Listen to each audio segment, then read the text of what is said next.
सुनो सत,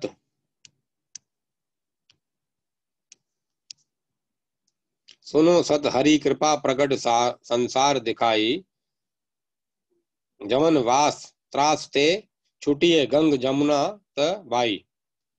सदन घेरी बिठारी जमन दुष्टा बिचारी।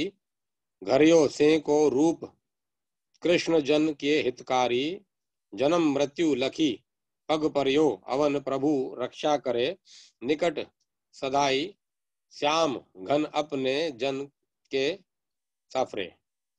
16वीं शताब्दी के में इस देश में मुसलमानों का अत्याचार काफी जोर पर था।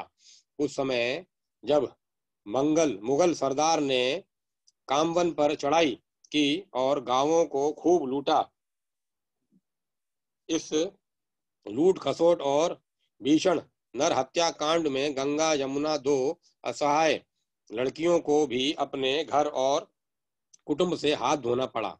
इस समय उनकी अवस्था 9-9 वर्ष की थी। वे जंगल में भाग छिपी थी, इसी से उनके प्राण बच गए। प्रभु की लीला विचित्र है। जिस समय गंगा यमुना जंगल में अकेली भूख से रो रही थी, उसी समय मनोहर दास नामक कोई ब्राह्मण वहां से निकला। उसे इस बालिकाओं पर दया आई और वह उन्हें मथुरा ले आया। मनोहर दास ने उन दोनों बालिकाओं को नृत्य गान की अच्छी शिक्षा दी और 5 वर्षों में उन्हें इस कला में निपुण कर दिया। अब वह उन्हें जगह जगह नचाकर उनसे पैसा कमाने लगा। गंगा यमुना दोनों अत्यंत सुंदरी थी, अतः मनोहर दास को खूब धन मिलता, किंतु जिमी प्रति लाभ लोभ अधिकाई। वह उनसे अधिक से अधिक रुपया कमाना चाहता था, इसीलिए उसने उन्हें बेचने का विचार किया। एक दिन वे आगरे में किसी राजा मान सिंह के यहाँ इनका सौदा भी कर आया। सौदा 2000 रुपए का हुआ। पाप का फल शीघ्र मिल जाता है। मनोहर दास सौदा करके आया और कन्या विक्रय के ही पाप से दूसरे दिन मर गया। मरते समय वह अपना गुप्त धन इन कन्याओं को बता गया। वस्तुतः अब तक गंगा यमुना अपने गुण के लिए प्रसिद्ध हो गई थी। उनकी कला और गान का आनंद लेने के लिए श्री वृंदावन के एक वृद्ध संत श्री परमानंद दास जी भी कभी कभी मनोहर दास जी के यहाँ आया करते थे। उनसे गंगा यमुना का परिचय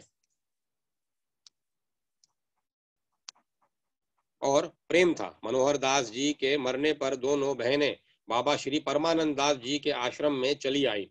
अब उन्हें इस नृत्य गान से घृणा हो चुकी थी और सत्संग के प्रभाव से स्वाभाविक ही भजन में उनकी रुचि हो गई थी। धीरे धीरे उनका मन इस संसार के विषयों से उपरत हो गया। अब दोनों बहनों ने वैष्णवी दीक्षा ग्रहण करने की प्रार्थना की। बालिकाओं की सच्ची जिज्ञासा देखकर श्री परमानंद दास जी ने उन्हें अपने गुरुदेव स्वामी श्री हित हरिवंश चंद्र के शरणापन्न करा दिया। वैष्णवी दीक्षा लेकर गंगा यमुना दोनों श्री ठाकुर जी की सेवा, नाम जप और पाठ भजन आदि बड़ी प्रीति से करने लगी। उनके पास जो मनोहर दास जी की संपत्ति थी, उसे साधु संतों की सेवा में लगाने लगी। इससे उन्हें अत्यधिक आनंद मिलता। इस प्रकार कितने ही दिन बीतने के पश्चात उनके जीवन में एक उपद्रव आया। गंगा यमुना के रूप लावण्य की चर्चा तो सर्वत्र थी ही, मथुरा के हाकिम अजीज बेग ने भी सुनी। उसने जाकर उन्हें देखा भी। तब तो मानो उसकी छाती पर सांप सा लौटने लगा। अजीज बेग ने चुपके से दूसरे दिन गंगा यमुना की कुटिया में के आसपास घेरा डाल दिया और जब रात्रि के समय उनकी कुटिया पर आया, तब उनसे वहां एक सिंह को रखवाली करते पाया। सिंह ने गर्जना करके उसे खूब डराया भी। वह भागा अपने घर आया। डर के मारे उसे ज्वर आ गया। कई बार मूर्छा भी हुई। सारी रात बड़ी कष्ट से बीती। यह सब तो हुआ, पर गंगा यमुना को इस बात का कोई आया भी था, पता तक न चला।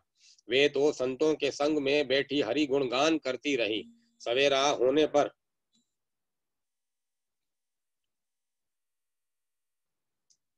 होने पर अजीज बेग गंगा यमुना के पास आया और उन्हें माता शब्दों से संबोधित करके उनसे अपना अपराध क्षमा कराया। उसी ने उन्हें सिंह की कथा भी सुनाई तथा बहुत सा द्रव्य भेंट किया, किंतु इन